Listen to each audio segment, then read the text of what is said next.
এত সুন্দর পৃথিবী, এত সুন্দর মানুষগুলো ছেড়ে যে কোনো সময় চলে যেতে পারি। মহান রবের কাছে ভয়ও লাগছে, আশাও আছে।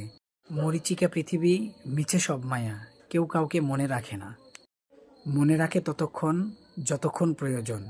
কবরে রেখে আসার পর ধীরে ধীরে সব ভুলে যায়।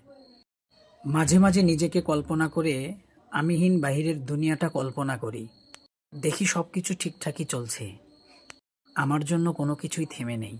অফিসে আমার জন্য চেয়ারটাও খালি নেই, খালি নেই বাসার বিছানাগুলো, খালি নেই যাদের মনে যতটুকু জায়গা নিয়ে বসেছিলাম সেই জায়গাগুলো।